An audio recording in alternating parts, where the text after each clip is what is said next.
Elles semblent surgir du néant, et pourtant elles sont toujours là, présentes, accrochées à nos silhouettes.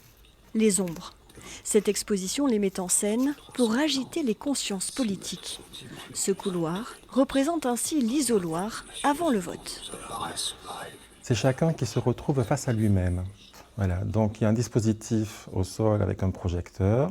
Comme vous pouvez voir en ce moment, il y a mon ombre derrière. Et chaque personne est invitée à traverser ce couloir seul, comme dans un isoloir, et pour qu'il s'approprie son ombre.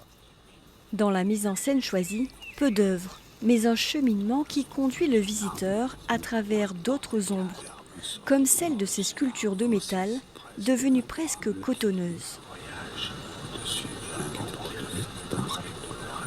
Pas d'ombre, sans lumière.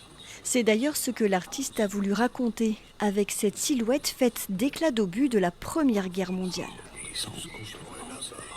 Je pense que la part d'ombre, c'est pas que la part de mauvais ou de. C'est pas forcément quelque chose d'inavouable. Au contraire, ça peut être une forme de courage qui est en train de monter, qui se cache, qui pourrait très bien s'exprimer. Cette sculpture s'appelle Accord perdu.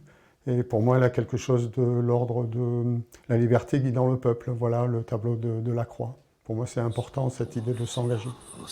Les artistes ne vivent pas dans une bulle, nous a chuchoté Patrick Lamouroux. Ils peuvent eux aussi s'engager, tels les résistants de l'armée des ombres.